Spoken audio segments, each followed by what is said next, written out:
Hello दोस्तों, welcome to my channel Kartik one. और जैसा कि कल की वीडियो में मैंने आपसे वादा किया था कि अगली वीडियो जर्सी डेविल पर होगी, इसलिए आज की वीडियो में जर्सी डेविल पर लेके आया हूँ। इससे पहले हम वीडियो स्टार्ट करें, मैं आपको जर्सी डेविल के बारे में कुछ महत्वपूर्ण बातें बताना चाहूँगा। जैसे कि ये जर्सी डेविल जो है वो फिलाडेल्फिया, जो कि यूनाइटेड स्टेट्स में है, वहाँ पर सबसे ज़्यादा पाया जाता है। और इसके बारे में ये भी कहा जाता है कि ये अलग अलग लोगों की अलग अलग आवाज़ें निकालने भी माहिर है और ये लोगों का दिमाग भी पढ़ सकता है। और ये दिखने में ज़्यादातर हिरन जैसा होता है। अगर आप इसको पहली बार में देखेंगे तो आपको यही लगेगा कि ये एक हिरन है, लेकिन जब आप इसको ध्यान से देखेंगे तो आपको समझ आएगा कि ये कोई हिरन नहीं है, ये कोई और ही जानवर है। इसके बारे में ये भी कहा जाता है कि ये जिस भी जगह मौजूद होता है उस जगह पूरी तरह से सन्नाटा फैल जाता है। तो ये थी एक छोटी सी जानकारी इस जर्सी डेविल नाम के शैतान के बारे में। तो बिना कोई वक्त ज़ाया करे वीडियो को स्टार्ट करते हैं और खो जाते हैं अंधेरों में। तो दोस्तों, आगे जो घटना मैं आपको सुनाने वाला हूँ वो बॉब जी के साथ में घटी थी, जिसमें उनका सामना जो है जर्सी डेविल से हो गया था। सो प्लीज़ इस वीडियो को एंड तक ज़रूर देखना।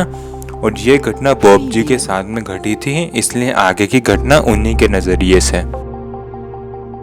हेलो, मेरा नाम बॉब है और आज मैं आपको एक ऐसी कहानी सुनाने वाला हूँ जिसमें मेरा सामना जर्सी डेविल से हो गया था। तो असल में हुआ ये था कि 2018 के गर्मियों की मौसम में मेरे स्कूल की छुट्टियाँ चल रही थी। तो मैंने सोचा कि क्यों ना मेरा एक दोस्त मेरे घर से करीब 30 किलोमीटर दूर रहता है तो उसके घर जाया जाए, क्योंकि मैं उससे फेस टू फेस बहुत ही कम मिलता हूँ, हमारी ज़्यादातर फ़ोन पर ही बात होती है। तो मैंने सोचा कि क्यों ना उसके घर जाके उससे मिल के आया जाए। तो सुबह मैं अपने घर से निकल गया अपनी मम्मी पापा की परमिशन लेकर और दोपहर में 2:30 बजे उसके घर पर पहुँच गया। और जैसे ही उसने मुझे देखा वो बहुत ज़्यादा खुश हुआ, क्योंकि हम बहुत सालों बाद फेस टू फेस मिल रहे थे। हमारी ज़्यादातर बातें फ़ोन पर ही होती थी, इसलिए हम अब एक दूसरे को देख के बहुत खुश हुए। उसके बाद हम दोनों मेरे दोस्त के घर के अंदर गए। आगे मैं आपको ये बताना चाहता हूँ कि मेरे दोस्त का नाम जो है पॉल था। तो पॉल मुझे अपने घर के अंदर लेके गया और अपने घर के अंदर ले जाके वो मुझे अपने पापा की कलेक्ट की हुई गन्स का कलेक्शन दिखाने लगा। उनकी गन जो थी बहुत ही ज़्यादा अच्छी थी, उनको हाथ में पकड़ने का मेरा बहुत मन कर रहा था। तो मैंने पॉल को कहा कि पॉल, मैं इन बंदूकों को हाथ लगा सकता हूँ क्या? तो पॉल ने कहा, हाथ क्या, तू तो इन्हें चला भी सकता है। तो मैंने कहा कि क्या तुम सच कह रहे हो? तो चलो बाहर जाके थोड़ी प्रैक्टिस की जाए। तो पॉल ने कहा कि ठीक है, अगर तुम्हारा इतना ही मन कर रहा है तो हम एक जंगल में जाते हैं और वहाँ पे बंदूकें चलाने की प्रैक्टिस करते हैं। मैं बहुत खुश हुआ क्योंकि उस दिन से पहले मैंने कभी भी बंदूक नहीं चलाई थी। तो पॉल ने अपने घर से एक राइफल ले ली जिसमें स्कोप भी लगा हुआ था, और वो राइफल लेके हम अपने घर से बाहर निकल गए और किसी एक जंगल में चले गए। मैं आपको उस जंगल का नाम नहीं बता सकता क्योंकि उससे प्रॉब्लम हो सकती है मुझे। खैर, अपनी वीडियो पर आगे आते हैं। तो जब मैं मेरे दोस्त के साथ उस जंगल में गया, जंगल में हम बहुत देर तक घूमते रहे इस तलाश में कि हमें कोई जानवर दिख जाए और हम उसका शिकार कर ले। शाम के 6 बज चुके थे लेकिन हमें अभी तक एक भी जानवर नहीं दिखा था।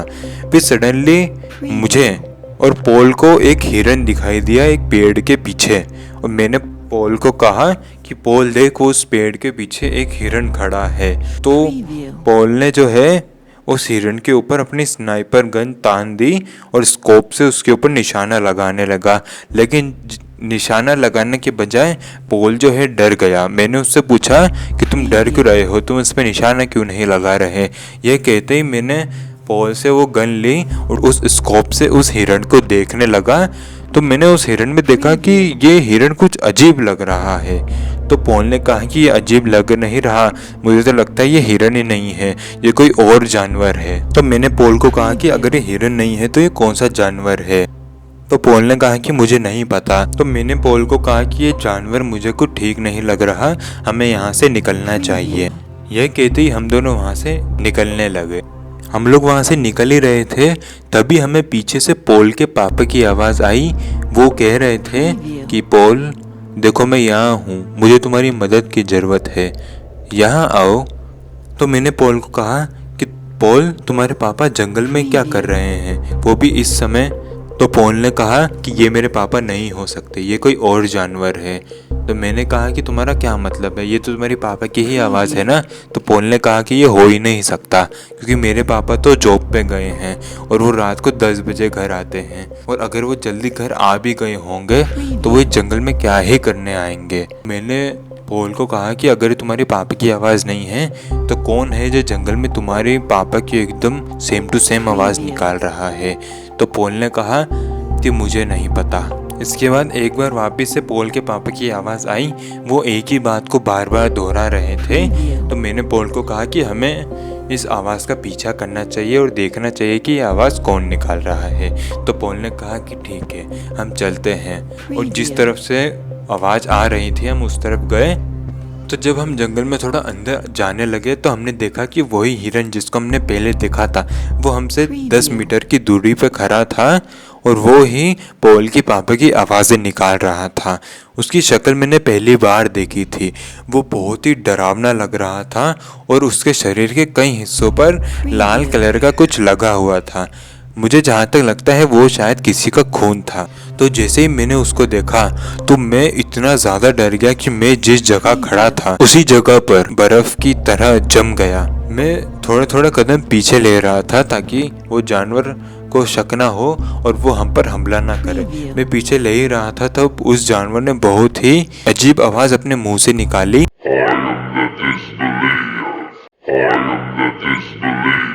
वो क्या कह रहा था मुझे समझ नहीं आ रहा था। उसी समय मैंने देखा कि पोल ने जो है उस जानवर के ऊपर 2 राउंड फायरिंग कर दी।